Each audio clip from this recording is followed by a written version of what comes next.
कहिले मिले भनेपछि फागुन 2 गते भ्यालेन्टाइन डे को दिन रातो गुलाब साटेर मिले। भ्यालेन्टाइन डे को दिन राखेपछि त त्यो त प्रणय दिवस भयो, प्रेम दिवस भएन। प्रणय भनेको राज्य सत्तामा मिलेर खाउन्जेल बस्नु भयो, मिलेन छुट्टिनु भयो। यो संविधानै काम गर्न नसक्ने नालायक बनाउनु भएको छ, त्यो त प्रश्न भयो। यो संसदले, सरकारले देश र जनताको बारेमा के काम गर्न सक्यो? प्रधानमन्त्रीजीले प्रतिनिधि सभा चाहिँ विघटन गर्नुभयो भने केपी शर्मा ओलीजीको ताकतले मात्रै भयो होला? मन्त्री परिषदको निर्णय हो भनेर राष्ट्रपतिकोमा पुर्याएपछि राष्ट्रपतिले बेग्लै निर्णय गर्न हुन्थ्यो कि हुँदैन? हुन्थ्यो भने कसरी सेरिमोनियल भयो?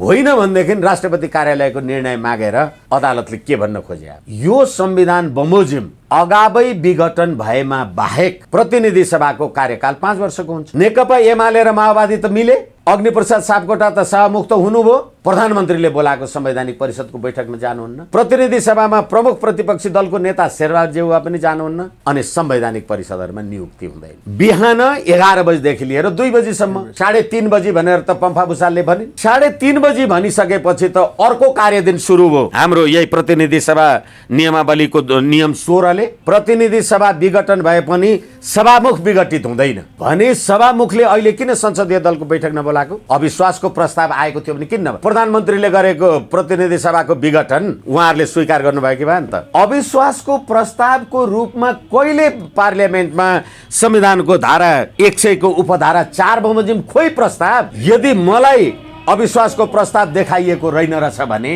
म त हिजो मन्त्री परिषद पुनर्गठनमा शपथ ग्रहणमा जान्न थिएँ। किन गएँ? म प्रधानमन्त्री मेरो विरुद्धमा अविश्वासको प्रस्ताव आइसकेको छ भन्ने कुरा तपाईँ सभामुखलाई थाहा थियो भने मैले विस्तार गरेको मन्त्री परिषदमा तपाईँ किन आउनुभयो? सत्ताधारी पार्टीको एउटा अध्यक्षले अर्को अध्यक्षलाई त भ्रष्टाचारी अपराधी होस् भनेर 19 पृष्ठ लामो दस्तावेज दर्ता गर्छ, अर्कोले अर्कालाई त बाँदरमुडे घटनाको ज्यानमारा अपराधी होस् भनेर 38 पेजको लागि दस्तावेज पेश गर्छ भनेदेखि त्यो पार्टी, त्यो चरित्र, त्यस्तो व्यक्ति, संस्था, नीति, रीति, थिति, पद्धति, प्रणाली नेपाली जनताले खोजेको हो? प्रतिनिधि सभा विघटन भएपछि अर्को को प्रधानमन्त्री हुन्छ र राजीनामा दिने? प्रतिनिधि सभा विघटन भयो, विघटन भयो। निर्वाचनको घोषणा भयो, घोषणा भयो। सरकार केयरटेकर भयो, केयरटेकर भयो। अर्को प्रधानमन्त्री मैले राजीनामा गरेँ, तपाईले भनेको माने ल, को आउँछ प्रधानमन्त्री? 76-1 को पार्लियामेन्टमा बहुमतको सरकार बनेको कुरामा प्रतिनिधि सभाको निर्वाचन भएपछि बनेको 76-2 को 2 या 2 भन्दा बढी दलको सरकारको कल्पना गर्ने कुरा भएन नि? नेकपा बिना अरु को बसेर बहुमत सरकार हुन्छ र फेरि सरकार बन्छ त? गणतन्त्रको संविधान बमोजिम 2074 मङ्सिर 21 गते निर्वाचन भएर 2/3 को पार्लियामेन्ट बनाउँदाखेरि 3 वर्ष पुग्दा नपुग्दा सडकमा राजा जिन्दाबाद, हिन्दू राष्ट्र जिन्दाबादका नारा लागिराखेका छन्। सडकमा त राज संस्थाको नारा पो लाग्न लाग्यो भनेपछि नेपाली जनताले यो चाहेको रहेछ त? रहेन रहेछ। व्यवस्था संसदीय प्रजातन्त्र, नीति कुन लागू गर्ने अरे? सर्वहाराको अधिनायकवाद, चीनको राज्य व्यवस्था लाग्यो। सर्वहाराले चलाएको प्रजातन्त्र यस्तै त हुन्छ। अब जनताको राजकीय सत्ता र जनताको सम्प्रभु सत्ता भनेर तपाईले संविधानमा लेख्नु भएको छ। आवधिक निर्वाचन र प्रजातन्त्रका कुरा पनि लेख्नु भएको छ। म भन्छु जनताको अभिमत लिन जाउँ, प्रजातान्त्रिक विषय हो भन्छु। तपाई भन्नुहुन्छ होइन हामी त यहाँ कुटाकुट गर्नुपर्छ, यी लुट्नुपर्छ, खानुपर्छ भन्नुहुन्छ। कुन चाहिँ जनताप्रतिको जवाबदेही हो? साम्यवादीहरू, कम्युनिस्टहरूको राज्य व्यवस्था भएन भन्ने हो भने नेपाली कांग्रेस भएर रेणु दाहाललाई भोट हाल्ने होइन नेपाली कांग्रेस? तपाईँ संसद सदस्यै हुनुहुन्छ, मान्यको लोगो लगाएर हिँडिराख्नु भएको छ भने तपाईले किन सर्वोच्चमा के भनेर रिट हाले त? विघटन भएकै हो त्यसकारणले रिट हालेको भन्ने हो भने त्यो संसद सदस्यको लोगो लगाउँदाखेरि तपाईलाई मानहानि अपमान भएन? संसद सदस्यको, संसद सदस्य हुँदै हुनुहुन्छ भने किन मुद्दा हाल्नुभयो? मुद्दा तपाईले हाल्नुभयो भने तपाईँ संसद सदस्य कसरी हुनु? यस्तो खालको यो गाई यात्रा त यही मात्रै नै देखिन्छ। तपाईसँग 60% सदस्यहरू रहनु भयो भने चुनाव चिन्ह, झण्डा र नाम तपाईको हुन्छ।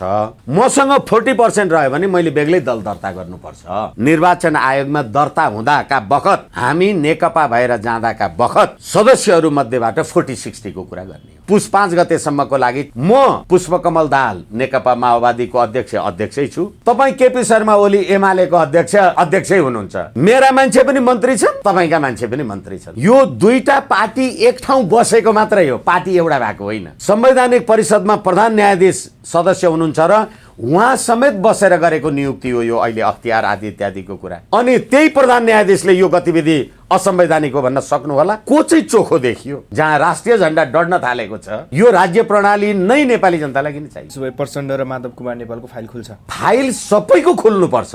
दिल्लीमा गएर 12 बुँदे समझदारी गर्ने, जहिले पनि नेपालको राष्ट्रिय राजनीतिमा विदेशी शक्तिको निर्णायकत्व लिने 7 बुँदे गर्ने सबै मान्छे कसुरदार हो।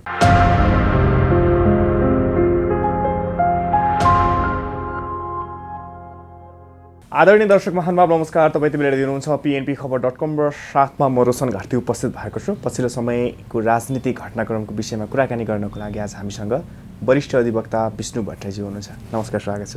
हजुर, धन्यवाद, नमस्ते। कसरी हेर्नु भएको छ अहिले पछिल्लो समय जसरी राजनीतिक घटनाक्रम विकास भइरहेछ, सर्वोच्च अदालतले किन चाहिँ विघटन गर्यो भनेर राष्ट्रपतिसँग सक्कल कपी मगाएको छ र त्यसको कारण पनि खोजेको छ? पहिलो कुरा त अहिले यो संवैधानिक प्रश्न हो कि राजनीतिक प्रश्न हो भनेर हामीहरू भन्ने गर्छौँ। संविधान राज्य सञ्चालनको विधान हो। राज्य सञ्चालनको विधान राजनीतिक शक्ति दलहरूले निर्माण गरेका हुन्छन्।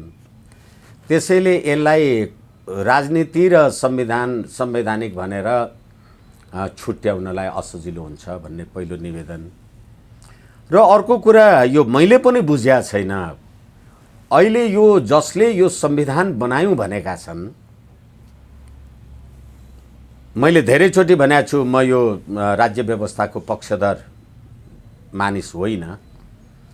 अहिले हिजो पनि मैले यो तत्कालीन नेकपाका अध्यक्ष पुष्पकमल दाहालजी लगायतका मानिसहरूको माइतीघर मण्डलामा भएको उपस्थितिलाई देखे।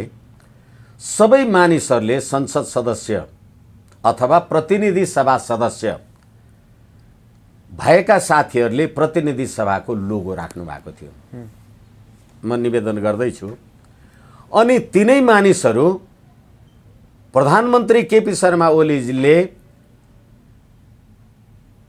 प्रतिनिधि सभा विघटन गर्नुभयो भनेर सुप्रिम कोर्टमा रिट हाल्नुभयो भनेको कुरा पनि हेर्दैछु।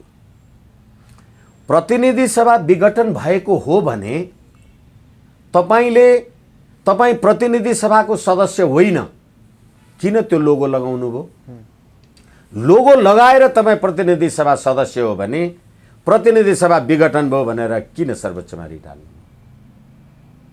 हेर्नुहोस् है, हाम्रो देशको राजनीति गर्छु भन्ने मान्छेहरूको अवस्था, हैसियत। यसै कारणले गर्दाखेरि हामी कहिलेकाहीँ सत्य र तथ्य भन्छौँ नि, त्यो जति तथ्य देखिन्छ त्यो सत्य नहुने रहेछ। यस कारणले गर्दाखेरि अहिले अब फेरि सर्वोच्च अदालतले राष्ट्रपति कार्यालयसँग पनि चाहिँ आफ्नो जवाफ माग्ने काम गरेको छ।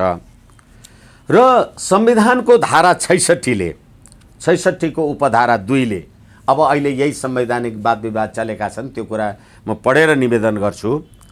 राष्ट्रपतिको काम, कर्तव्य र अधिकार भन्दै यो अधिकारको प्रयोग या कर्तव्यको पालना गर्दा यो संविधान वा संघीय कानुन बमोजिम कुनै निकाय वा पदाधिकारीको सिफारिसमा गरिने भनी किटानी साथ व्यवस्था भएको कार्य बाहेक राष्ट्रपतिबाट सम्पादन गरिने अन्य जुनसुकै कार्य मन्त्री परिषदको सिफारिस र सम्मतिबाट हुनेछ।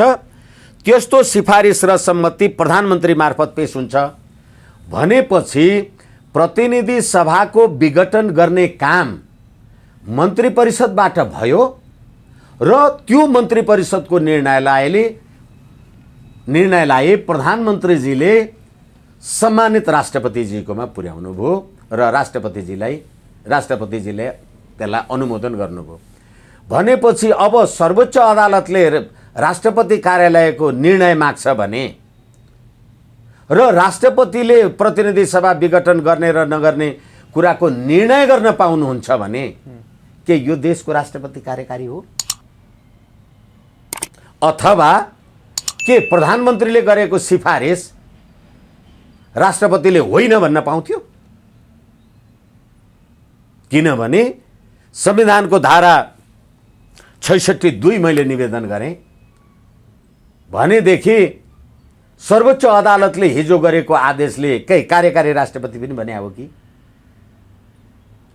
होइन भनेदेखि अब केपी शर्मा ओलीजीले अथवा प्रधानमन्त्री हिजो राजाले निरङ्कुश भने राजा वीरेन्द्रको टाइममा संसदले नागरिकता विधेयक पास गर्दाखेरि राजाले त्यो नागरिकता विधेयक ठिक छ कि छैन भनेर सर्वोच्च अदालतमा सोधे। त्यो राज संस्था निरङ्कुश भयो र तपाईँहरूले हटाउनु भयो। अहिले 2/3 नजिकको प्रधानमन्त्रीले मन्त्री परिषदको निर्णय हो भनेर राष्ट्रपतिकोमा पुर्याएपछि राष्ट्रपतिले बेग्लै निर्णय गर्न हुन्थ्यो कि हुँदैन थियो? हुन्थ्यो भने कसरी सेरिमोनियल भयो? होइन भनेदेखि राष्ट्रपति कार्यालयको निर्णय मागेर अदालतले के भन्न खोजे? तर राष्ट्रपतिले 1-2 दिन ढिला गरेर प्रधान न्यायाधीश लगायतका व्यक्तिहरूसँग सरसल्लाह गरेर मात्रै यो निर्णयलाई सदर गर्नु पर्थ्यो भनेर धेरैले बोलिरहेछन्। अब फेरि पनि हामी तपाईले जस्टिस एकर्डिङ टु ल तपाईले संविधानको शपथ ग्रहण गर्नु भएको छ राष्ट्रपतिजी प्रधानमन्त्री। संविधानको धारा 66(2) ले के भन्यो? मन्त्री परिषदको सिफारिस प्रधानमन्त्री मार्फत जाहेर भएपछि तपाईले त्यसलाई नाइ भन्न सक्नुहुन्न। तर तत्कालीन मन्त्रीहरूले त यो निर्णय ठिक थिएन, प्रधानमन्त्री केपी शर्मा ओलीले संविधानमाथि कु गर्नुभयो भनेर 7 जना मन्त्रीले त राजीनामा पनि दिनुभयो। हो, त्यसै कारणले गर्दाखेरि अब मन्त्रीजीहरूलाई त्यो भन्ने कुराको अवस्था परिस्थिति कसरी छ अथवा छैन भन्ने कुरा चाहिँ हामी संविधानको धारा 67 लाई हेर्न सक्छौँ। संविधानको धारा 67 को व्यवस्था के हो भनेदेखि धारा 76 को व्यवस्था के हो भनेदेखि धारा 76 को 9 ले के भन्छ भने राष्ट्रपतिले प्रधानमन्त्रीको सिफारिसमा संघीय संसदका सदस्यहरू मध्येबाट समावेशी सिद्धान्त बमोजिम प्रधानमन्त्री सहित बढीमा 25 जना मन्त्री रहेको मन्त्री परिषद गठन गर्छ भनेपछि प्रधानमन्त्री म भएँ, मेरो सिफारिसमा मात्रै तपाईँ मन्त्री हुन सक्नुहुन्छ भनेपछि अब तपाईँ मन्त्रीको बेग्लै धारणा छ कि छैन भन्ने कुरा गर्नको लागि तपाईँ मैले राखेको मन्त्री परिषदको सदस्यले मेरो निर्णय तपाईँले होइन भन्न कसरी सक्नुहुन्छ? Prime ministerial system, west ministerial system. र फेरि अर्को कुरा म तपाईँलाई निवेदन गरौँ, प्रधानमन्त्रीले प्रतिनिधि सभा विघटन गर्दा संविधानको धारा 76(1) भन्नुभएको छ। अहिले रिट परेको छ संविधानको धारा 76 को उपधारा 5, 7 बमोजिम र प्रधानमन्त्रीले संविधानको धारा 76(1) र 85 को कुरा गर्नुभएको छ। हामी कहाँ 5 खालका प्रधानमन्त्री हुन्छन् यो संविधान बमोजिम।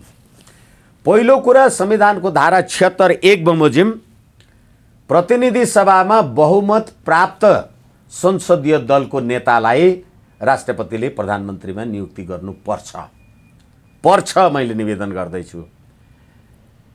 तर कहाँ तपाईले बहुमत प्राप्त गर्नु पर्यो? संसदीय दलमा, तपाईको पार्टीमा होइन नि, सचिवालयमा होइन, स्थायी कमिटीको बैठकमा होइन, पार्टीको केन्द्रीय समितिमा होइन, तपाईँ नेकपा पार्टीबाट चुनाव लडेर आउनुभयो होला, तर तपाईँ संसदीय दलको नेता हुनुपर्छ। र त्यसरी बहुमत प्राप्त संसदीय दलको नेता जुन संविधानको धारा 76(1) बमोजिमको नेता छ उनले प्रतिनिधि सभामा विश्वासको मत हासिल गर्नु पर्दैन। 1। अब संविधानको धारा 76(2) को कुरा गर्दाखेरि कुनै पनि राजनीतिक दलले स्पष्ट बहुमत चाहिँ प्राप्त गर्न सकेन, तर 2वटा राजनीतिक दल मिलेर बहुमत पुर्याए। हाम्रो 275 को प्रतिनिधि सभा छ, त्यसमा बहुमत पुर्यायो भने हामी दुईटा दल भएर चाहिँ अमुक मिस्टर कलाई चाहिँ संसदीय दलको नेता बनायौँ, मलाई प्रधानमन्त्री नियुक्ति गर भनेर राष्ट्रपति कहाँ जाने हो र त्यस्तो व्यक्तिलाई राष्ट्रपतिले प्रधानमन्त्री पदमा नियुक्ति गर्नुपर्छ। तर 30 दिनभित्र प्रतिनिधि सभामा विश्वास बहुमत देखाऊ, सिद्ध गर, होइन भनेदेखि तिमी प्रधानमन्त्री हुँदैनौ। पहिलो मैले भने बहुमत प्राप्त प्रधानमन्त्री, दोस्रो 2 वा 2 भन्दा बढी दल मिलेर बनेको प्रधानमन्त्री। अब तेस्रो कसैसँग पनि सहमति भएन भनेदेखि सबैभन्दा बढी सदस्य भएको, संसदीय दलका सदस्य भएको त्यो दलको संसदीय दलको नेता प्रधानमन्त्री, लार्जेस्ट पार्टी। हामीले पहिले मेजोरिटी पार्टीको कुरा गऱ्यौँ, दोस्रो कोलिसनको कुरा गऱ्यौँ, तेस्रो त्यो अब लार्जेस्ट पार्टीको रूपमा। ठिक छ, म चाहिँ लार्जेस्ट पार्टीको हैसियतमा छु। 275 को पार्लियामेन्टमा मेरो चाहिँ 105, 7, 8 छ। म नै भोलि बहुमत पुर्याउँछु भने ल भइहाल्यो। तपाईँ पनि 30 दिनभित्र प्रतिनिधि सभामा विश्वासको मत प्राप्त गर्नुहोस् भनेर राष्ट्रपतिले भन्नुहुन्छ र विश्वासको मत प्राप्त गर्न सकेन भने 6 महिनाभित्र फेरि प्रतिनिधि सभाको निर्वाचन हुन्छ। अब अर्को चौथो खालको प्रधानमन्त्रीको कुरा गर्ने हो भने तपाईँ हामी 3, 4, 5 जना सबैजना दल त मिल्यौँ, तर कसैको पनि संसदीय दलको नेतालाई प्रधानमन्त्री बनाएनौँ भने एउटा कुनै सदस्यले म सबै संसदमा रहेका बहुमत साथीहरूको, संसद सदस्यको, प्रतिनिधि सभा सदस्यको विश्वास प्राप्त गर्न सक्छु, मलाई प्रधानमन्त्री बनाऊ भनेर मैले फेरि राष्ट्रपतिजीकोमा दाबी गर्न सक्छु र फेरि मलाई राष्ट्रपतिले ल तपाईँ प्रधानमन्त्री 30 दिनभित्र बहुमत देखाउनुहोस्, होइन भनेदेखि 6 महिनाभित्र निर्वाचन हुन्छ भन्ने 76 को कुरा मैले तपाईँलाई निवेदन गरेँ। र यो 4वटा कोटिको प्रधानमन्त्री होइन। अहिले संविधानको धारा 76(1) बमोजिम लगभग 2/3 बहुमत प्राप्त प्रधानमन्त्री। अब एउटा पार्लियामेन्टमा 2टाको बहुमत हुन्छ, एउटा संसदमा प्रतिनिधि सभामा 2वटा राजनीतिक दलको त बहुमत हुँदैन भनेदेखि अहिलेको झगडा चाहिँ फेरि के हो? सत्ताधारी दल भित्रैको झगडा हो। म नेकपाको पार्टी अध्यक्ष र संसदीय दलको नेता प्रधानमन्त्री, तपाईँ सत्ताधारी दलको पार्टीको अध्यक्ष मात्रै तर संसदीय दलको चाहिँ सदस्य। तपाईले पनि मलाई प्रधानमन्त्री हुनका लागि त भोट दिनुभयो भने अब तपाईले मलाई दिएको भोट फिर्ता लिनुभयो? लिएको छैन, किनभने अविश्वासको प्रस्ताव त छैन भने अब म जब लगभग 2/3 प्रतिनिधित्व गर्छु भने र मैले पार्लियामेन्टको डिजोल्युसन गर्छु भने मेरै पार्टीको मान्छेहरूले मलाई दिएको विश्वासको मत अथवा हिजो मलाई हालेको भोट कायम रहुन्जेल अब तपाईँ कसरी हुन सक्नुहुन्छ? किनभने एउटा पार्लियामेन्टमा 2टा बहुमत हुँदैन। फेरि त्यति मात्रै होइन, संविधानको धारा 85 को व्यवस्था के हो भने यो संविधान बमोजिम अगावै विघटन भएमा बाहेक प्रतिनिधि सभाको कार्यकाल 5 वर्षको हुन्छ। संविधान बमोजिम अगावै विघटन भएमा बाहेक भनेपछि संविधानको धारा 76(1) मैले भनिसकेँ, म चाहिँ 2/3 बहुमतको स्पष्ट बहुमतको प्रधानमन्त्री भनेदेखि अब मैले त्यसलाई डिजल्भ गरेँ भने अगावै विघटन गर्यो भनेदेखि 5 वर्षै कन्टिन्यू चल्छ भनेर संविधानमा कहाँ लेख्यो? एउटा कुरा। र अर्को कुरा, यो संसदले काम पनि थिएन। म आम सञ्चार मार्फत पटक पटक निवेदन गर्ने अनुमति चाहन्छु। तपाईँ 2/3 दलको 2/3 बहुमत प्रतिनिधित्व गर्नुहुन्छ पार्लियामेन्टमा, तपाईले गुठी विधेयक ल्याउनु भयो, कार्यान्वयन गर्न सक्नुभयो? भएन। तपाईले रोटी र बेटीको नाउँमा अर्बौंको जनसङ्ख्या भएको भारतबाट नेपालमा नागरिकता थप्ने काम गर्नुभयो, तपाईले त्यो नागरिकता विधेयक के गर्नुभयो? कार्यान्वयन गर्नुभयो? गर्न सक्नु भएन। संविधानको धारा 91 फेरि रोशनजी म भन्दैछु, यो संविधानको व्यवस्था के हो भने प्रतिनिधि सभामा पुरुष सभामुख भयो भने महिला उपसभामुख हुनुपर्छ। जस्तो कृष्णबहादुर महरा र शिवमाया तुम्बाहाम्फे थिए नि। तर के हो भनेदेखि कृष्णबहादुर महरा र शिवमाया तुम्बाहाम्फे भनेको चाहिँ त्यतिखेर नेकपा एमाले र माओवादी थियो। पछि त यिनीहरू मिलेपछि त अब अहिले अग्निप्रसाद सापकोटा सभामुख हुनुहुन्छ। संविधानको धारा 91 बमोजिम एउटा दलको सभामुख भयो भने अर्को दलको उपसभामुख हुनुपर्छ। अर्को दल खोइ उपसभामुख छ? छैन। अनि पुरुष सभामुख भयो भने महिला उपसभामुख हुनुपर्छ। खोइ कुनै महिला बोलेका छन् पार्लियामेन्टमा हामीलाई उपसभामुख बनाएन भनेर? संविधान कार्यान्वयन भयो, संविधानको कार्यान्वयन हुन सकेन। अनि त्यति मात्रै होइन, अब संवैधानिक परिषदको कुरा गर्नुहोस्। म प्रधानमन्त्री, त्यो संवैधानिक परिषदको म अध्यक्ष, तपाईँ प्रधान न्यायाधीश, तपाईँ सभामुख, तपाईँ प्रमुख प्रतिपक्षी दलको नेता, तपाईँ राष्ट्रिय सभाको अध्यक्ष, तपाईँ उपसभामुख। उपसभामुख त तपाईँले छँदै छर्नु भएन, किनभने यो संविधानै काम गर्न नसक्ने नालायक बनाउनु भएको छ, त्यो त प्रश्न भयो। अब के भने नेकपा एमाले र माओवादी त मिलेपछि अग्निप्रसाद सापकोटा त सभामुख त हुनुभयो, तर प्रधानमन्त्रीले बोलाएको संवैधानिक परिषदको बैठकमा जानुहुन्न। अनि प्रतिनिधि सभामा प्रमुख प्रतिपक्षी दलको नेता शेरबहादुर देउवा पनि जानुहुन्न। अनि संवैधानिक परिषदहरूमा नियुक्ति हुँदैन। अब भनेपछि यो संविधानले काम गर्यो, यो संसदले काम गर्यो। यो संसदले, सरकारले देश र जनताको बारेमा के काम गर्न सक्यो? तर प्रधानमन्त्री केपी शर्मा ओलीले संसद विघटन गर्न पाउने यो संविधानमा त छैन भनेर पूर्व प्रधान न्यायाधीश सुशीला कार्कीले भन्नुभयो नि। मलाई देखाइदिनुहोस् कतै छ भने। प्रश्न के भने सुशीला कार्कीजीले भन्नुभयो अथवा सुशीला कार्कीजीले भन्नु भएन भने तपाईँले प्रतिनिधि सभा अथवा संसद, त्यो संसद फङ्सनेबल भयो कि भएन, काम गर्न सक्यो कि सकेन? संसदले काम गर्न सकेन। कोरोना महामारीमा पनि दसैँ पेस्की चाहिँ खान भ्याउनु भयो भनेदेखि र तपाईँको पार्टी, तपाईँ 2/3 बहुमतलाई प्रतिनिधित्व गर्नुहुन्छ, तपाईँमाथि अविश्वासको प्रस्ताव छैन र जहिले पनि कहिले प्रधानमन्त्रीको राजीनामा र फेरि एउटा अध्यक्षले अर्को अध्यक्षलाई, अहिले त अविश्वासको प्रस्ताव पनि दर्ता गराइसकेको अवस्था छ नि? छैन। अब यो कुरा चाहिँ एकदम हामीले हेर्नुपर्छ।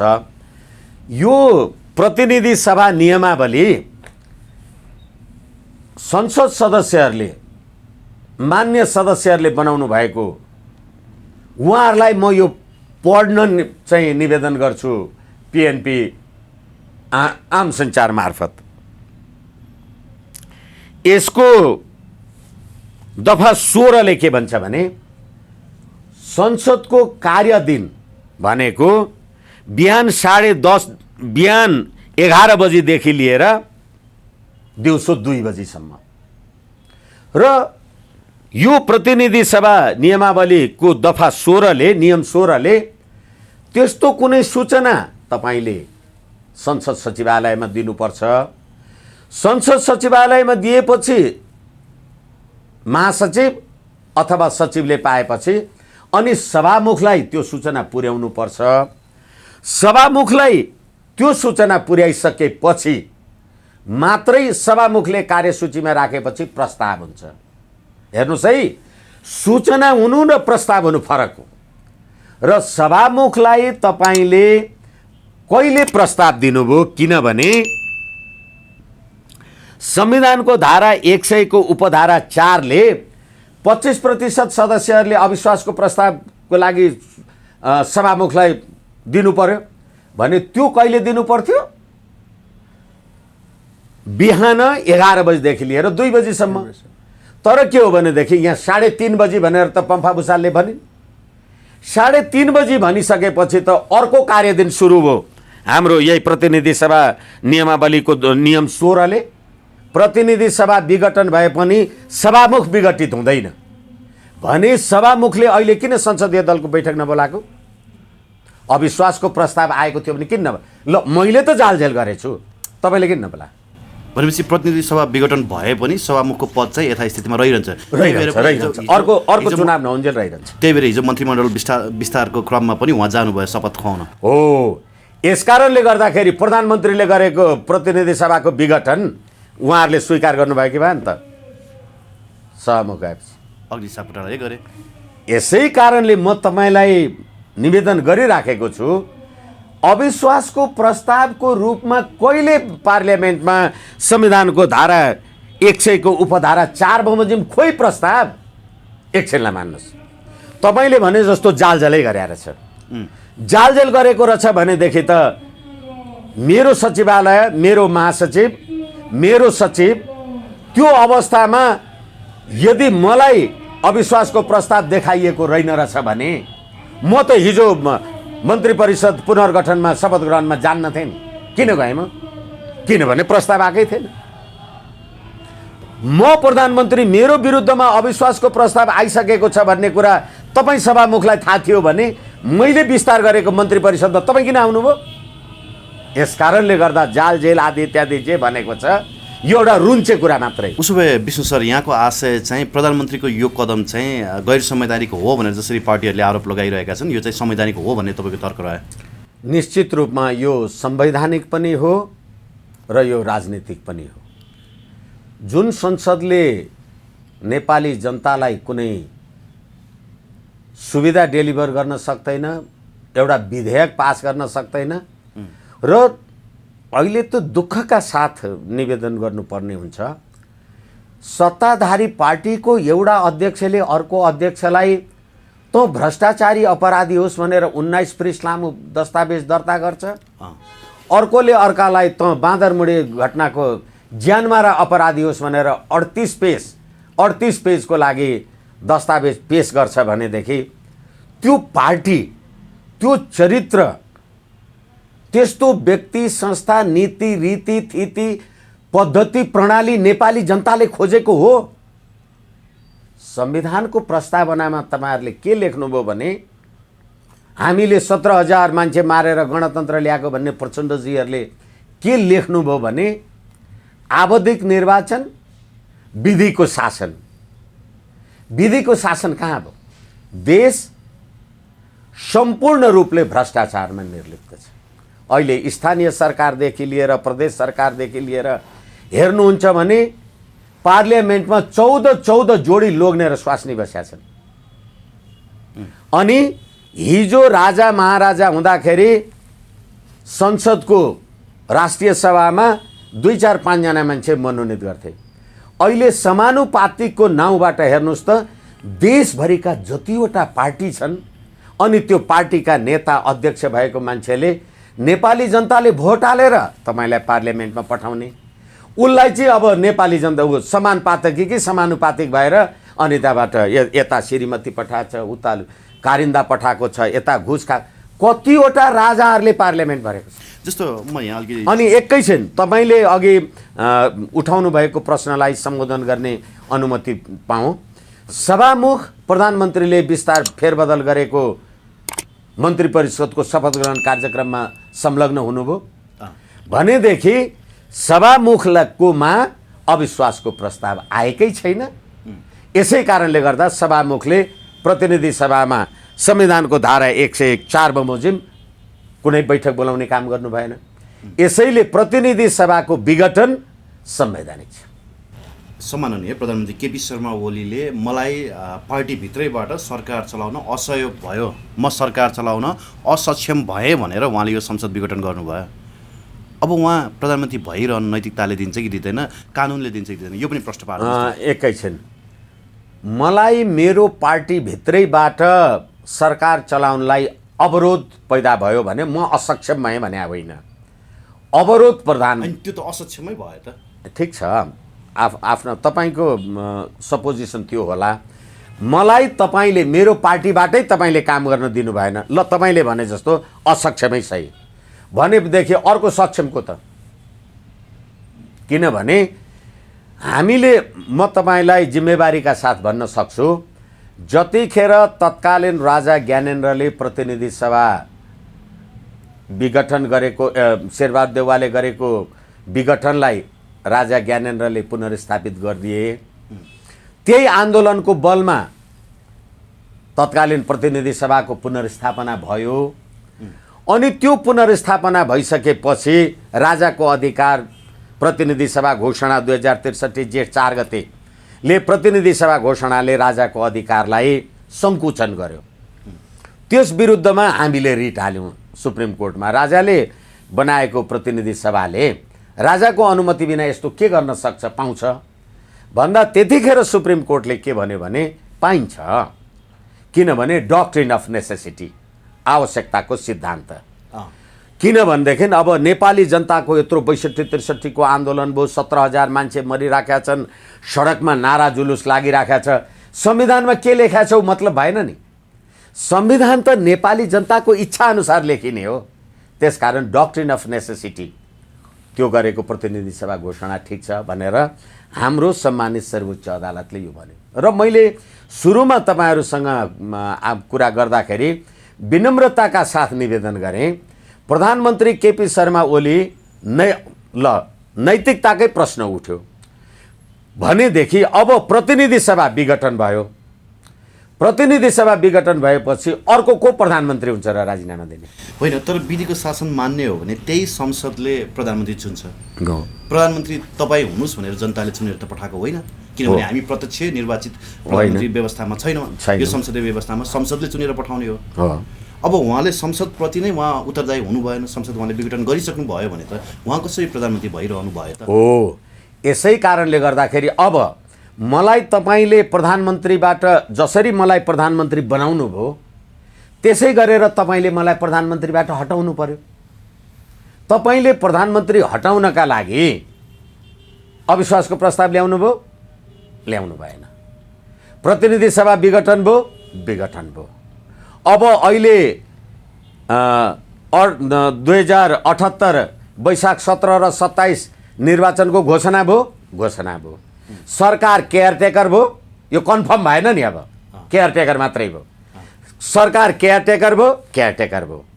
अर्को प्रधानमन्त्री मैले राजीनामा गरेँ, तपाईँले भनेको माने, ल को आउँछ प्रधानमन्त्री? यस कारणले गर्दाखेरि होइन, तर मैले चलाउन सकिनँ भनेर संसद विघटन गरिसके पछाडि फेरि उहाँ नै प्रधानमन्त्री माने भने जस्तै केयरटेकर भएर बसिरहन नैतिकताको प्रश्न चाहिँ एकछिन ल नैतिक हो। नैतिकताको तपाईँले भनेकै कुरा माने मैले।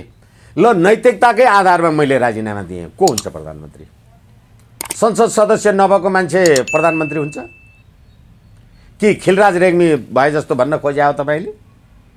होइन भनेदेखि प्रतिनिधि सभाको घोषणा प्रतिनिधि सभाको निर्वाचनको घोषणा भइसकेपछि अब त्यो सरकार केयरटेकर हो, कन्फर्म प्रधानमन्त्री त होइन। अहिले भएको प्रधानमन्त्रीले राजीनामा दिएपछि को प्रधानमन्त्री राष्ट्रपतिले नियुक्ति गर्ने छ व्यवस्था? तर सबै झ्याल ढोका त थुनिदिनु भयो नि त प्रधानमन्त्री आफैले। हो, व्यवस्था त थियो। हो, मान्छे पनि थिए तपाईँले भने जस्तै। एकछिन योग्य र अयोग्य भन्ने कुरा मेरो योग्यता के छ भन्ने कुरा त तपाईले पार्लियामेन्टमा हैसियत हेर्नु पर्यो। पार्लियामेन्टमा म 2/3 प्रतिनिधित्व गर्छु। अर्को प्रमुख प्रतिपक्षी दलको 25% सदस्य पनि छैनन् जसले यो अविश्वासको प्रस्ताव ल्याउन सकोस् भनेदेखि अब प्रधानमन्त्री हुन योग्य हुन त पहिलो कुरा प्रतिनिधि सभाको सदस्य हुनु पर्यो र दोस्रो कुरा बहुमतको सदस्यलाई रिप्रेजेन्ट गर्नु पर्यो। त्यो दुईटै अवस्था नभएपछि अब को हुन्छ? होइन, समीकरण त मिल्थ्यो नि त। एकछिन, तर त्यो चान्स चाहिँ के होइन, एकछिन 76-1 को पार्लियामेन्टमा अघि मैले भने बहुमतको सरकार बनेको कुरामा अब तपाईँ संविधान तपाईँ प्रतिनिधि सभाको निर्वाचन भएपछि बनेको 76-2 को 2 या 2 भन्दा बढी दलको सरकारको कल्पना गर्ने कुरा भएन नि। किनभने नेपाली जनताले प्रतिनिधि सभा त 2/3 लगभगको बनाएका छन् भनेपछि अर्को को बसेर बहुमत हुन्छ र नेकपा बिना अरू को बसेर बहुमत सरकार हुन्छ र फेरि सरकार बन्छ त? बन्न सक्ने अवस्था छैन। यसकारणले गर्दाखेरि केयरटेकर यो गभर्नमेन्ट हो र केयरटेकर गभर्नमेन्टले चुनाव गर्छु भनेर जे कुरा भनेको छ। अब शेरबहादुर देउवाको टाइम जस्तो यदि केपी शर्मा ओलीजीले निर्वाचन गर्न सक्नु भएन रहेछ भने फेरि खिलराज उपाध्याय जस्तो खिलराज रेग्मी जस्तो सर्वोच्च अदालतको प्रधान न्यायाधीशलाई राखेर पनि हुन सक्ने अवस्था हुन्छ। तर यो संविधानमा त्यो व्यवस्था पनि छ। होइन, यो संविधानमा त्यो हो, हिजोको संविधानमा पनि त्यो व्यवस्था थिएन। तर अघि हामीले कुरा गर्यौँ डक्ट्रिन अफ नेसेसिटी, आवश्यकताको सिद्धान्त। आवश्यकताले के भने त यसो त अहिले हामी हेर्छौँ गणतन्त्रको संविधान बमोजिम 2074 मङ्सिर 21 गते निर्वाचन भएर 2/3 को पार्लियामेन्ट बनाउँदाखेरि 3 वर्ष पुग्दा नपुग्दा सडकमा राजा जिन्दाबाद हिन्दू राष्ट्र जिन्दाबादका नारा लागिराखेका छन्। यिनै केपी शर्मा ओली, यिनै प्रचण्डजी, यिनै शेरबहादुर देउवा अस्ति सर्वदलीय बैठक बोलाउनु भयो होइन? सडक सडकमा त राज संस्थाको नारा पो लाग्न लाग्यो, हिन्दू राष्ट्रको नारा पो लाग्न लाग्यो भनेपछि नेपाली जनताले यो चाहेको रहेछ त रहेन रहेछ। किनभनेदेखि नेकपाको सरकार त हामी त सी चिनफिङ विचारधाराद्वारा चीनको व्यवस्था जस्तो चाहिँ व्यवस्था ल्याउँछु भन्न थाले नि त। अनि व्यवस्था संसदीय प्रणाली, संसदीय प्रजातन्त्र, अनि त्यहाँबाट तपाईँ नीति कुन लागू गर्ने अरे? सर्वहाराको अधिनायकवाद, चीनको राज्य व्यवस्था लाग्ने। सर्वहाराले चलाएको प्रजातन्त्र यस्तै त हुन्छ। संवैधानिक रूपमा केपी ओलीको कदम ठिक छ भन्नुभयो यहाँले होइन, तर केपी ओलीको कदम देशको लागि चाहिँ ठिक छ कि छैन? अब प्रश्न यो चाहिँ के हो भने हामी संविधानको प्रस्तावना अघि मैले निवेदन गरेँ, मानवाधिकार, आवधिक निर्वाचन र विधिको शासन लगायतका कुराहरू यो संविधानको प्रस्तावनाले उल्लेख गरेको छ। अब केपी शर्मा ओलीले अथवा वर्तमान प्रधानमन्त्रीले, व्यक्तिगत नाउँ लिइरहने भन्दा पनि वर्तमान प्रधानमन्त्रीले नेपाली जनताको अभिमत लिन जाउँ, किनभने हाम्रो पार्टीभित्रैको झगडा भयो, अरू राजनीतिक दलले आक्रमण गरेर काम नभएको त होइन नि भनेदेखि अब जनताको राजकीय सत्ता र जनताको सम्प्रभु सत्ता भनेर तपाईँले संविधानमा लेख्नु भएको छ। आवधिक निर्वाचन र प्रजातन्त्रका कुरा पनि लेख्नु भएको छ। म भन्छु जनताको अभिमत लिन जाउँ, प्रजातान्त्रिक विषय हो भन्छु। तपाईँ भन्नुहुन्छ होइन हामी त यहाँ कुटाकुट गर्नुपर्छ, यहीँ लुट्नुपर्छ, खानुपर्छ भन्नुहुन्छ। कुन चाहिँ जनताप्रतिको जवाबदेही हो, जिम्मेवारी हो? यसै कारणले गर्दाखेरि संविधान भनेको राज्य सञ्चालनको विधान हो। राज्य सञ्चालनको विधान जनताको परिवर्तित स्वरूप बमोजिम संविधान परिवर्तन हुन्छ, तर सम्प्रभुता परिवर्तन हुँदैन नि। मैले आम रूपमा भन्ने गरेको छु, सरकार, सत्ता र सम्प्रभुता। अहिले सरकार मात्रै होइन, यो राज्य सत्तै फेल भयो। सडक सडकमा राज संस्थाको नारा लाग्छन्, हिन्दू राष्ट्रको नारा लाग्छन्, अखण्ड नेपालको नारा लाग्छन्। अहिले प्रदेश प्रदेशका यी हेर्नुहोस् त 8-8वटा राजा, प्लास्टिक टुलवाला राजा, अनि भ्रष्टाचारको चरमचुली। यो अवस्थामा अब नेपाली जनताले अब फेरि मत हाल्न त पाए नि। सडक सडकमा तिमीले हिन्दू राष्ट्र र संवैधानिक राज संस्थाको बारेमा नारा लगाएका छौ र यो साम्यवादीहरू, कम्युनिस्टहरूको राज्य व्यवस्था भएन भन्ने हो भने नेपाली काङ्ग्रेस भएर रेणु दाहाललाई भोट हाल्ने होइन नेपाली काङ्ग्रेस। अनि यो राज्य प्रणाली, यो राजनीतिक दलमा नेपाली जनताको विश्वास रहेन भन्ने पो बुझ्नु पर्यो त। तर नेकपाको 2/3 बहुमतको सांसद त सडकमा आएर नेपाली काङ्ग्रेसले पनि उसलाई समर्थन गरिरहेछ, संसद विघटन भएको छैन, हामी कुनै पनि हालतमा सडकबाट र सर्वोच्च अदालतबाट संसद पुनर्स्थापना गर्छौँ भनिरहेछन्। कसरी मध्यादेश? हो, यसैले अघि मैले सुरुमै तपाईँले उठाउनु भएको प्रश्नलाई सम्बोधन गरेँ। तपाईँ संसद सदस्यै हुनुहुन्छ, त्यो मान्यको लोगो लगाएर हिँडिराख्नु भएको छ भने तपाईँले किन सर्वोच्चमा के भनेर रिट हाले त? तपाईँ संसद सदस्य हो कि होइन? हो भने सर्वोच्चमा किन रिट हाल्नुभयो? सर्वोच्चमा त विघटन स्वतस्फूर्त रूपमा पनि त रिट आएको छ। एकैछिन, तपाईँहरू जस्ता अधिवक्ताहरूले स्वतस्फूर्त एकैछिन होइन, म जस्ता अधिवक्ताले हालुन् अथवा जोसुकैले हालोस्, के भनेर हाल्नुभयो? प्रतिनिधि सभा विघटन भयो भनेर हाल्नुभयो। प्रतिनिधि सभा विघटन भयो भनेर रिट हालेको हो भने अनि प्रतिनिधि सभाका सदस्यहरू त प्रतिनिधि सभाको संसदको लोगो त लाएर हिँड्नु भएको छ नि, विघटन भयो त होइन? विघटन भएकै हो, त्यस कारणले रिट हालेको भन्ने हो भने त्यो संसद सदस्यको लोगो लगाउँदाखेरि तपाईँलाई मानहानि अपमान भएन संसद सदस्यको? खोइ संसद सदस्य हुँदै हुनुहुन्छ भने किन मुद्दा हाल्नुभयो? मुद्दा तपाईँले हाल्नुभयो भने तपाईँ संसद सदस्य कसरी हुनुभयो? यस्तो खालको यो गाई यात्रा त यहीँ मात्रै नै देखिन्छ, संसारमा देखिन्छ। पार्टी चाहिँ कसको वैधानिक हुन्छ त? हो, अब यसमा चाहिँ अब फेरि हामी राज्य राष्ट्र राजनीति छोडेर सरकार छोडेर हामी दलमा गयौँ। राजनीतिक दल सम्बन्धी ऐन 2072 जहाँसम्म मलाई लाग्छ को व्यवस्था के छ भने 60 र 40 को व्यवस्था। तपाईँ र हामी अहिले 2/3 छौँ अथवा यो पार्लियामेन्टको कुरा होइन है, फेरि पार्टीमा भनेदेखि त्यो पार्टी ब्रेक गर्नु पर्यो भने तपाईसँग 60% सदस्यहरू रहनुभयो भने चुनाव चिन्ह, झन्डा र नाम तपाईँको हुन्छ। मसँग 40% रह्यो भने मैले बेग्लै दल दर्ता गर्नुपर्छ। अहिले केपी शर्मा ओलीजी र प्रचण्डजी, माधव नेपालजीहरू बेग्लै बेग्लै फ्र्याक्सनमा जानुभयो भने जोसँग 60% छ उसको नेकपा हुन्छ र सूर्य चिन्ह पनि हुन्छ, जोसँग छैन उसले नयाँ नाम र झन्डा लिन्छ।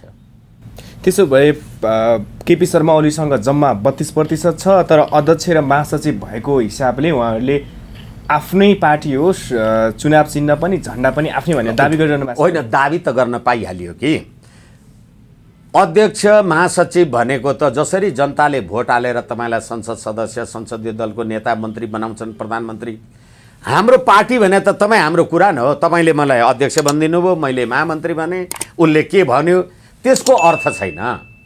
हिजो संविधान सभामा हिजो निर्वाचन आयोगमा दर्ता हुँदाका बखत, हामी नेकपा भएर जाँदाका बखतका सदस्यहरू मध्येबाट 40-60 को कुरा गर्ने हो, एउटा कुरा।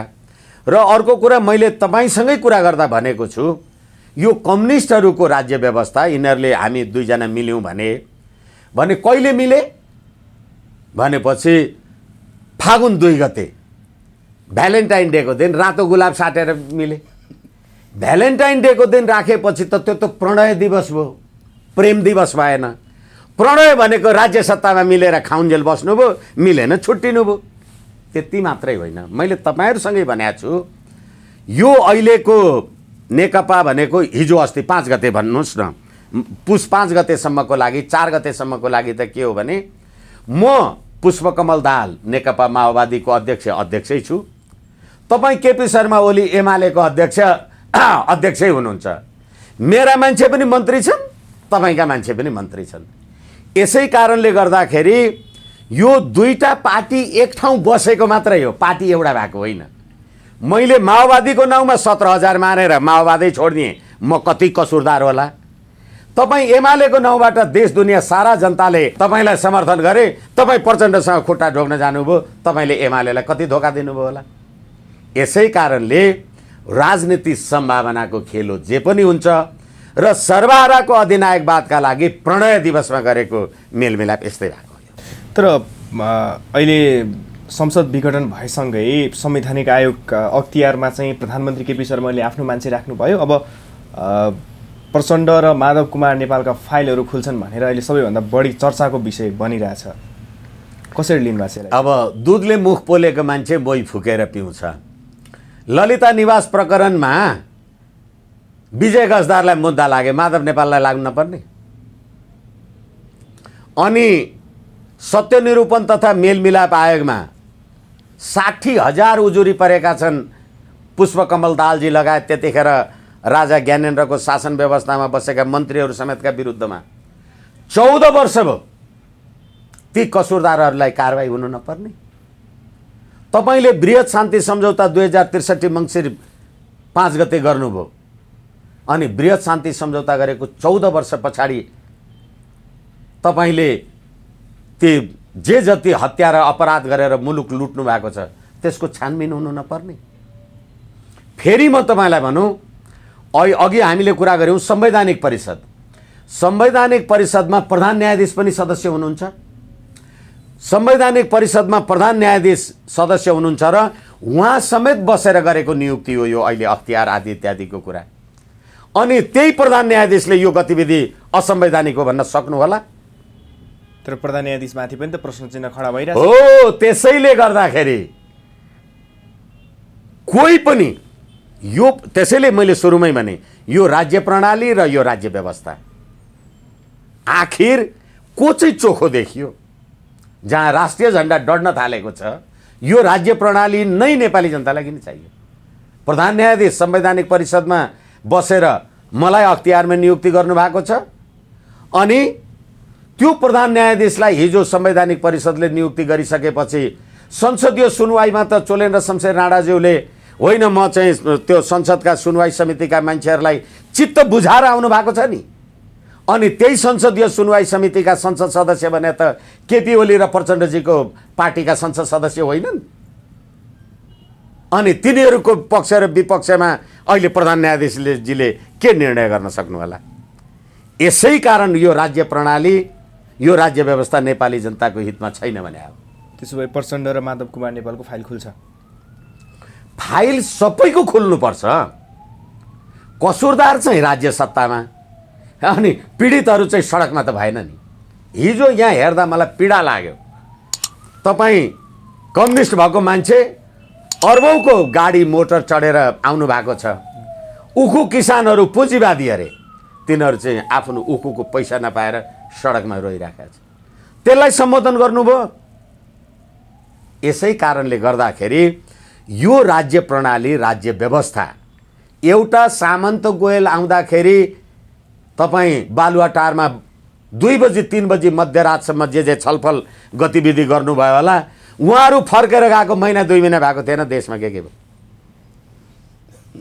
अब यो सबै सिनेरियो हेर्दाखेरि नि सर, अहिले जुन स्थितिमा देशलाई पुर्याइएको छ, यसमा दोषी प्रचण्ड माधव नेपालको समूहलाई मात्र दिन मिल्छ कि केपी ओली पनि दोषी देखिन्छ? दिल्लीमा गएर 12 बुँदे समझदारी गर्ने, जहिले पनि नेपालको राष्ट्रिय राजनीतिमा विदेशी शक्तिको निर्णायकत्व लिने, 7 बुँदे गर्ने सबै मान्छे कसुरदार हो। तपाईँ कसैकोमा मिस्टर एबीसीडी को नाउँ लिनै पर्दैन। सबै राजनीतिक दलहरू भन्न खोज्छ, सबै राजनीतिक दलहरू। किनभने यी 12 बुँदे समझदारी त तत्कालीन प्रणब मुखर्जीले त भन्नुभयो नि, हामीले बनाएको हो। जसले 12 बुँदे समझदारी लेख्यो होला, 12 बुँदे समझदारीको अर्थ त त्यसलाई पो थाहा छ त। यिनीहरू त त्यहाँ गएर सही गरेका न हुन्, यिनीहरूलाई के थाहा छ? फेरि अर्को कुरा म तपाईँलाई भनौँ, 10 वर्ष जनआन्दोलन गरेर जनयुद्ध गरेर 17,000 मान्छे मर्दाखेरि रुकुम रोल्पामा रहेका युवाहरूलाई भारत विरुद्ध सुरुङ युद्ध गर्नका लागि हामीले सुरुङ खन्न लगाएका छौँ भन्दा प्रचण्डजी कहाँ बस्नुहुन्थ्यो? दिल्लीमा बस्नुहुन्थ्यो, भारतमा बस्नुहुन्थ्यो। भारतकै विरुद्ध सुरुङ युद्ध गर्नका लागि नेपालमा त्यो सुरुङ खनेको थियो भने भारतले प्रचण्डजीहरूलाई सलाम गर्थ्यो कि ती झुन्ड्याएर मारिदिन्थ्यो। यति कुरा नेपाली जनतालाई बुझ्न 14 वर्ष लाग्यो र जनताले अब बुझेको छ। जस्तो केपी ओलीको यो मुभ छ नि, हजुर, प्रचण्डको राजनीतिक भविष्य सकाउनको लागि नै हो यो दाउपेच हो। अब कसको चाहिँ राजनीतिक भविष्य सकिन्छ, केपी ओलीको या प्रचण्डको? हो। अब तपाईँ र मेरो बिचमा प्रतिस्पर्धा भयो भने म तपाईँको राजनीतिक भविष्य अन्त्य गर्न लाग्नुला, तपाईँ म कहाँ लाग्नु होला। अब त्यसमा विदेशी शक्तिको निर्णायकत्व त अस्ति सामन्त गोयल फर्केर आउँदाखेरि मलाई लाग्छ रोशनजीसँगै कुरा गर्दाखेरि दिल्ली पुगेर त सामन्त गोयलले भन्नुभयो नि, हामीले चाह्यौँ भने नेपालको प्रधानमन्त्रीले आधा घन्टामा राजीनामा गर्नुहुन्छ भनेर। तर अहिले प्रधानमन्त्रीजीले पार्लियामेन्ट चाहिँ विघटन गर्नुभयो, प्रतिनिधि सभा चाहिँ विघटन गर्नुभयो भने केपी शर्मा ओलीजीको ताकतले मात्रै भयो होला। एक्ज्याक्टली, म यही पोइन्टमा आउँदै थिएँ। हो, यसै कारणले गर्दाखेरि मजबुन जान जाते हैं लिफाफा देखकर, खोर्सानी खाएपछि पिरो छ भनिरहनु पर्दैन। तर षड्यन्त्रको गन्ध निकै नै धेरै आएको छ भन्ने हल्ला सुनिन्छ बजारमा। आज पनि भारतका एकजना मन्त्री स्तरीय व्यक्ति नेपाल भ्रमणमा आएका छन् भनेर एका बिहानै कल आएको थियो। त्यस्तै भाजपाकै विदेश विभाग प्रमुख पनि नेपाल आइसकेका छन्, केपी ओलीसँग भेटघाट भएको छ। उसो त पूर्व राजासँग पनि भेटघाट भयो भन्ने कुरा देखिएको छ। अब यहाँहरूले भने जस्तै नेपालमा धर्मनिरपेक्षता, सङ्घीयता चाहिँ र गणतन्त्र, अब यो तीनैवटा कुराहरू चाहिँ यो व्यवस्था ठिक भएन भनेर तपाईँहरू लाग्नु भएको छ। अब व्यवस्थाको विकल्प खोज्नेतिर केपी ओली लागेका हुन्। केपी ओली अब भनौँ न उहाँहरूको भाषामा प्रतिगमनतिर फर्केका हुन्। यो देखिन्छ तपाईँहरूले अथवा धेरै मान्छेहरूले प्रतिगमन भनेको खराब भन्ने बुझ्छन्, तर म चाहिँ प्रतिगमनलाई स्वागत गर्छु। तपाईँले जे भन्नुभयो म त्यसैको पछि गएँ भने अनुगमन भयो। तपाईँले भनेको कुरा होइन, तपाईँले भने त्यसो होइन यसो हो भनेर मैले मेरो विचार राखेँ भने चाहिँ प्रतिगमन भयो भने त्यो प्रजातन्त्र हो कि त्यो यस्तो खालको। र फेरि अर्को कुरा, भारतबाट को आयो, भारत को गयो प्रश्नै छैन। अहिलेको दुनियाँमा एउटा टेलिफोनले काम चल्छ, एउटा गतिविधिले काम चल्छ भने केपी शर्मा ओलीले त यो राज्य व्यवस्था आउँदाखेरि सङ्घीयताको कुरा गर्दाखेरि बैलगाडा चढेर अमेरिका पुगिँदैन भनेकै हो। अस्ति सङ्घीय संसदको कुरा प्रदेश स्तरीय सरकारका कुरा गर्दा केन्द्रको एउटा इकाइको रूपमा काम गर्ने त्यो पनि भनेकै हो। यसै कारणले गर्दाखेरि राजनीति सम्भावनाको खेल हो। अपार को सकिन्छ को सकिँदैन त्यसको निष्कर्ष गर्न सकिँदैन। तर तपाईँ र म प्रतिद्वन्दी हुँ भने मैले तपाईँलाई तपाईँले मलाई आफ्नो आफ्नो मार्गबाट विशृङ्खलित गर्ने विचलित गर्ने कुरा गर्नु स्वाभाविक हो। यसमा आवेग उद्वेग ईर्ष्या राख्नुपर्ने कारणै छैन। त्यसो भए नेपालबाट अब कम्युनिस्टहरूको भाग्ने दिन आयो। होइन नेपाल केपी ओली त कम्युनिस्ट नै होइन नेपाल अरू कम्युनिस्टहरू होइन नेपालबाट कम्युनिस्टहरूको भाग्ने दिन आयो भन्दा पनि फेरि पनि नेपाली जनतालाई म भनौँ, तपाईँ मेरो पार्टीको नेता यहाँ त गरिब र धनी भएर कम्युनिस्ट र काङ्ग्रेस भएका न हुन् सिद्धान्त भन्दा पनि। तपाईँ मेरो पार्टीको नेता, म गरिब, अनि मेरो कम्युनिस्ट नेता तपाईँ। म तपाईँलाई मेरो घरमा बोलाएर गाईको दुध र भात खुवाएर पठाउँछु, तपाईँलाई चुनावमा भोट पनि दिन्छु, छेउमा गणेशको मन्दिर छ मेरो नेताले चुनाव दिनुहोस् भनेर टिका पनि लगाउँछु, तपाईँ पार्लियामेन्टमा बसेर गाई काट्न पाउनुपर्छ भन्ने कानुन बनाउनुहुन्छ, म चुपा लाएर बस्छु। यही होइन देश? त्यसो त गरिया छैन नि। के तपाईँले धर्मनिरपेक्ष भन्ने बित्तिकै तपाईँले गाई काट्न पाउनुहुन्न? तपाईँले कुन मठ मन्दिरमा पूजा? अहिलेको यो देशको प्रधानमन्त्री पशुपति विकास क्षेत्रको संरक्षक, धर्मनिरपेक्ष देशको प्रधानमन्त्री धार्मिक संस्थाहरूको संरक्षक, योभन्दा हास्यास्पद के हुन्छ? तर हिन्दू धर्म नै धर्मनिरपेक्षताको सबभन्दा ठुलो संरक्षक हो त, तपाईँलाई थाहा छैन त्यो कुरा? हो। यसै कारणले गर्दाखेरि हामीले जुन हाम्रो मुलुकको एकमात्र पहिचान हिन्दू राष्ट्रको पहिचान, त्यो कसको इच्छामा हामीले सक्यौँ? नेपाली जनताले मागेको थियो, भनेको थियो। जसको इच्छाले गर्नुभएको थियो त्यहीँ खेल्दै गर्दा अहिले खाडीमा पर्नु भएको छ। त्यसकारण भिर लड्ने गाईलाई राम राम भन्ने हो, कहाँ थाप्ने कुरा होइन। यसैले राजासँग मिल्ने राजासँग नमिल्ने भन्दा पनि अहिले तपाईँको पार्टीमा जब द्वन्द्व भयो प्रचण्डजी र केपी ओलीजीको बिचमा भने मैले त सुनेको छु राजाको पनि सुरक्षा दस्ता बढाएको छ। जुन देशमा तपाईँले राजा हटाएको 15 वर्ष भयो भन्नुहुन्छ, किन सुरक्षा दस्ता बढाउनु भयो? त्यसो भए बिपी र महेन्द्रको घाँटी जोडियो भने जस्तै ज्ञानेन्द्र र ओलीको घाँटी जोडियो। बिपी कोइरालाले भनेका थिए राजाले गल्ती गरे गद्दी जाला, राजाले गल्ती गर्यो भनेर प्रतिशोध लिने हो भने देश जाला। अहिले दोस्रो खण्डमा छौँ हामी। हस्, यहाँको समय र विचारको लागि धेरै धेरै धन्यवाद। हस्, मलाई पनि मेरा कुरा राख्ने अवसर दिनुभयो। यो वाक र प्रकाशन स्वतन्त्रता, विचार र अभिव्यक्तिको स्वतन्त्रता कायम रहिरहोस्, कुरा गर्दै गरौँला। PNP खबर.com लाई हार्दिक नमन प्रणाम।